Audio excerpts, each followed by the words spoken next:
voices echoed from all corners of the classroom, tired and scattered. I, like half the class, was already done for the day. All I did was count the minutes until the bell, and the hands on the clock crawled like a stubborn turtle just to spite me. Mrs. Jenkins was lecturing about participles and participial phrases, but I couldn't care less. I lazily scanned the familiar classroom for the 100th time, letting my thoughts drift, occasionally glancing at the clock. Up to the board we'll go. The teacher raised her voice and pointed at the list on her tablet. For a second, panic tightened my chest, but it immediately loosened when she called, "Morrison." Now I could dive back into my own thoughts. Sure, I should be learning and participating, but after 7 periods, my head was splitting. I just wanted to bury myself in my phone, or even better, in my gaming console. Once I get home, I'll make myself some hot cocoa with toast and settle in at the Xbox. Beautiful. Or maybe I'll just pass out. Poor Morrison. I can't give you higher than a C. Nothing to do, came the verdict. My classmate, head hung low, trudged back to his seat. "All right, let's write down the new topic," said Mrs. Jenkins, and I snapped back to reality. I started copying her dictation, but soon got distracted by my classmates again. 2 idiots in the back were messing with Chris and Jess. They tried to fight back, but only provoked the guys more. Finally, the freeing bell rang through the hallway. My classmates, who were practically nodding off, suddenly came alive and started hurriedly shoving their stuff into their backpacks. The school hall was packed, as always. I barely squeezed through to my locker, threw on my jacket. Not students, more like a herd of wild animals, I swear. Now I had to walk home alone. My buddies Vince and Nick had left hours ago. Oh well, whatever. I'd manage. I popped my earbuds and trudged home through the cold. It had been warmer during the day. The cold now seeped into my bones. I grimaced, shoved my hands deeper into my pockets, and picked up the pace. Mom was working today, so I could finally do my own thing. She still monitored my grades and thought that once I got home, I should do homework first, not mess around with nonsense, as she called it. So I walked along the cold, dark street, anticipating a little freedom. But my disappointment was huge when I stepped inside and found the house dark. "Damn it," I muttered, and started undressing in the dark. A power outage. Seemed small, but in our neighborhood, if power went out, it usually lasted hours, or even all night, not just a few minutes. I somehow shed my clothes, washed my hands, and went to the kitchen. Poured a glass of water and made a couple of sandwiches. Just as I sat down, I heard a strange sound from upstairs. Probably my imagination. But just as I bit into my bread, the sound came again. Definitely. Like someone was opening a cabinet. I should mention, I lived with my mom. My dad left when I was 5, and the thought that Mom had left for work this morning, and now someone was rummaging through our stuff, hit me instantly. "Mom? Is that you?" I called out, and instantly fell silent. What if they were robbers? And what would it take for them to deal with me? They could crack my skull and bury me in the woods. A rush of terrifying thoughts flooded me. But then, a voice answered. "Liam, it's me," Mom said, coughing. "You sick?" "Yeah. Want me to bring you something?" "No, honey. Don't come in. You'll catch it." "Okay. What's wrong?" "Don't know. Probably the flu. The doctor will come tomorrow. You rest. You're tired from school." "All right, Mom." Yeah, she was really sick. I didn't remember her ever saying that. I'd be happy to rest, but with no electricity, there was nothing to do. Stone Age, damn it. I looked out the window and realized the power outage wasn't just our house. Several houses down the street were dark too. I hadn't even noticed on my way home. I found a couple of candles and set them up in my room, then tried to do my homework. Weirdly enough, that was the only way to pass time. When I finished, it was already 10 at night. Power probably wouldn't come back until morning. Time to wash up and go to bed. I headed to the bathroom when suddenly I heard, "Son, bring me some water, please." "Coming." I had to go downstairs instead of using the bathroom. Mom must be really sick. I felt genuinely sorry for her, realizing she hadn't left her room all this time. I figured I should check on her, no telling how bad it was. I grabbed some water and walked to her room. Right at the threshold, my phone beeped. I opened it and froze. It said, "Sorry running late at work. Won't be home soon. Don't wait." It was a text from Mom. What the hell? I gently pushed the door open and immediately screamed at the top of my lungs. Right in front of me stood a creature, its silhouette tall and painfully skinny. I couldn't make out its clothes, but its face. Two enormous eyes glowed in the dark with a phosphorescent shine. Black dots in the center. Pupils, I guess. Its mouth slowly stretched, revealing sharp, nail-like teeth. Its lips stretched unnaturally wide, as if they'd burst any moment. It felt like an eternity. I just screamed, frozen. When feeling returned to my limbs, I bolted.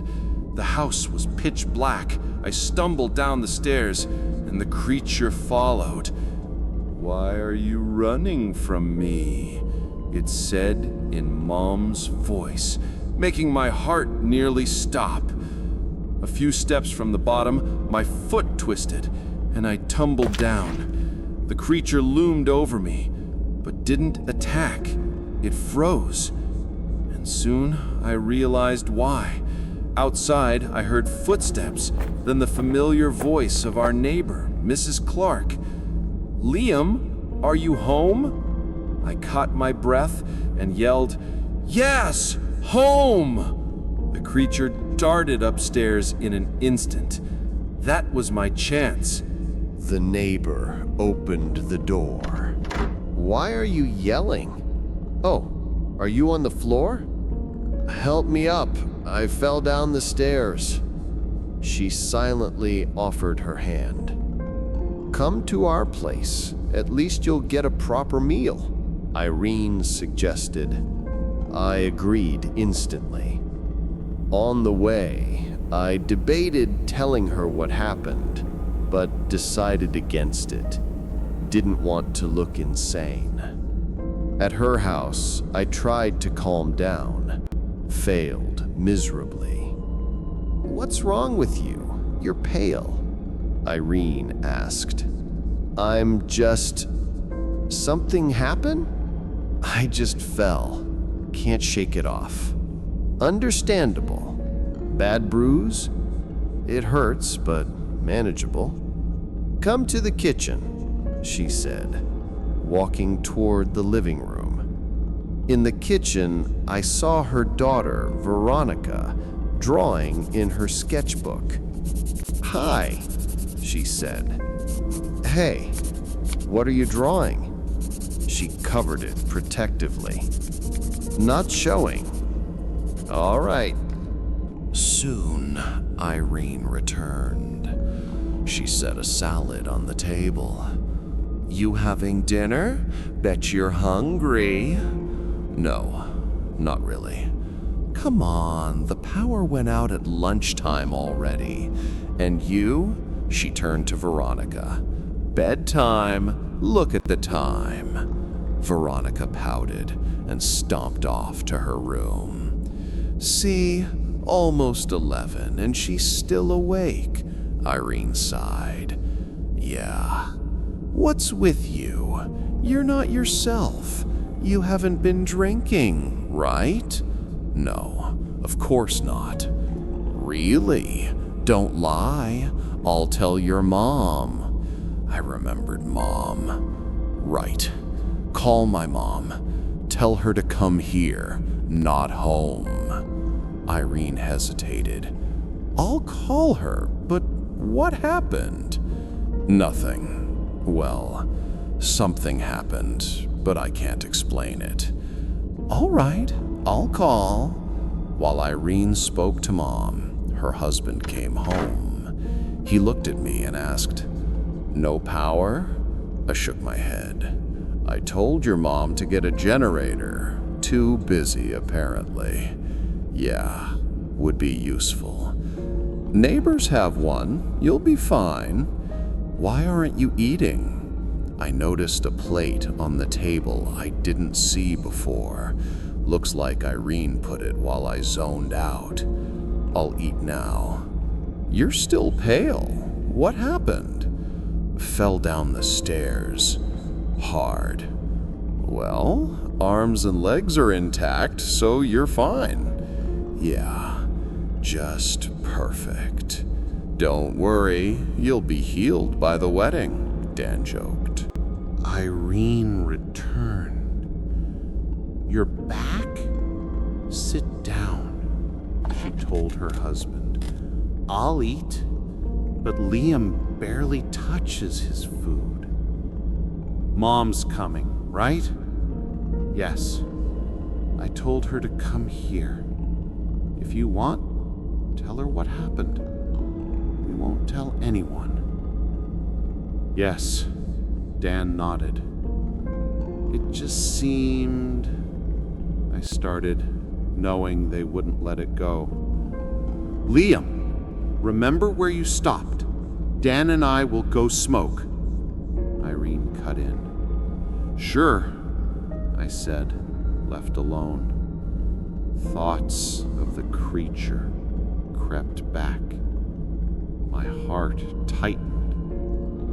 Suddenly, Veronica appeared in turtle print pajamas. I want water, she said, grabbing a glass. I drifted back into thought. Suddenly, Veronica screamed loud. I jumped. What happened? She pointed outside into the darkness, unable to stop screaming. I realized it was behind me.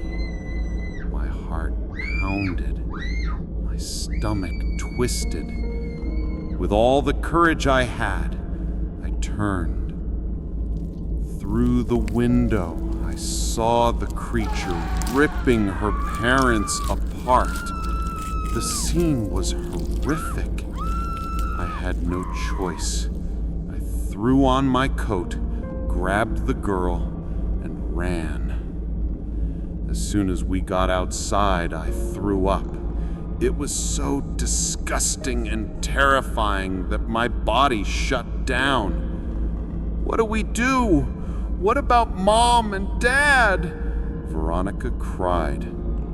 I grabbed her hand and ran. It was naive to think we'd be safe just running. It was chasing us. I realized that when I glanced back. Survival instinct. The creature was closing in, fast. I thought I was done. No light at the end of the tunnel. No life flashing before my eyes moment. Only primal fear and the realization it would kill me in minutes. I tried to remember prayers, but panic swallowed everything. Suddenly, headlights cut through the street. A car. I waved desperately. The car screeched to a stop, and an annoyed face poked out the window. Our neighbor, Mr. Tony. Liam, what the hell? Trying to get yourself killed? Mr. Tony, help! I shouted. Veronica sobbed. Mom and Dad dead. What are you saying? His anger turned to shock. It's true. I saw it, I cried. Get in, he barked. We jumped inside the warm car. I trembled violently. Veronica looked like she'd faint. Drive us there, he said. Call the cops, I yelled. He didn't answer and drove toward the house. I braced for the creature, but surprisingly, it was gone. Tony ran out of the car, wide-eyed, white as a sheet. Jesus, why didn't you say earlier? We did. What do you mean, did? Get in. We're going to the station. We sped to the police station. The investigative team went to the scene. Veronica and I waited. Tony went with them. We waited for relatives. Veronica's grandmother soon arrived. Her face blank. She couldn't process her daughter's death. Mom arrived later, talked to officers, then came to me. Mom, let's go anywhere but home, I begged. I understand. But where? Anywhere. Grandma's or a motel. Please. All right. We spent the night at a motel. Events unfolded.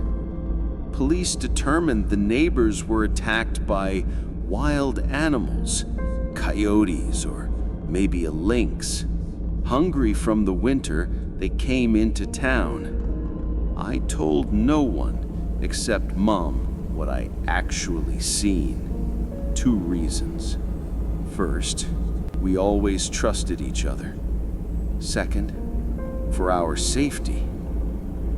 After hearing my story, she asked me, "How old are you? Trying to prank me?" "It's true. I'm not making this up." "All right, I believe you. But fear can twist reality." "Mom, ask Veronica," I cried. "Really? Ask a 6-year-old?" I imagined how it looked from her side. Ridiculous. "Okay, Mom. You're right. Probably just seemed like that." The neighbor's house went up for sale. Veronica lived with her grandparents. The incident changed me. My grades dropped. I slept with the lights on and flinched at every sound. At school, all I thought about was the next break. I wanted to rest, to sleep. Mom thought about taking me to a psychologist. But nothing lasts forever. 3rd quarter finally ended. I did almost nothing, just lay around with my phone, gamed late into the night, hung out with friends. One day I was at Vince's. We talked so much we lost track of time. It was past 9. His parents came home, greeted us, and his dad asked, "Want a ride?" "No, I'll walk." "As you wish. I'll walk." "All right, come again." "Sure."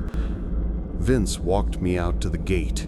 I put on some music and headed home. Around 9, Mom was still working.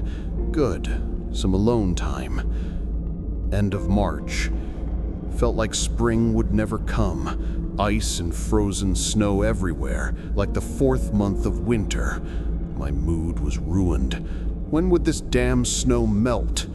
With these thoughts, I walked into our yard and realized cold and ice were the least of my problems. A faint movement flickered in the dark window. Something was wrong. Too dark. Right. Looking around, I saw the whole street had lost power. In my thoughts, I hadn't noticed. What if the creature was inside again? Or was it Mom? I immediately called her. "Hello?" she answered quickly. "Mom, are you home?"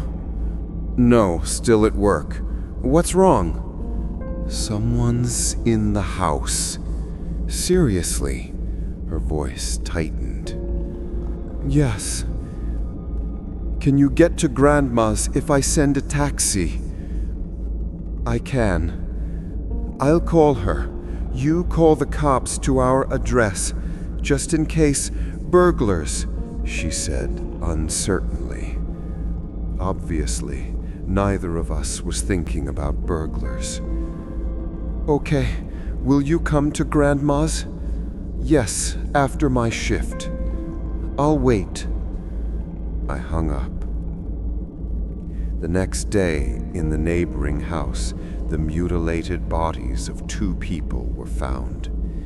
Interestingly, the cops had gone to our address earlier and found nothing. So, it chose other victims. Later, Mom and I were called to a detective. That was the last straw. She put our house up for sale, even though the price was way below market. She knew we were putting others in danger, and her face showed despair when potential buyers came. Staying there was deadly for us too. Who knew who'd be next? Who knew when the power would go out again?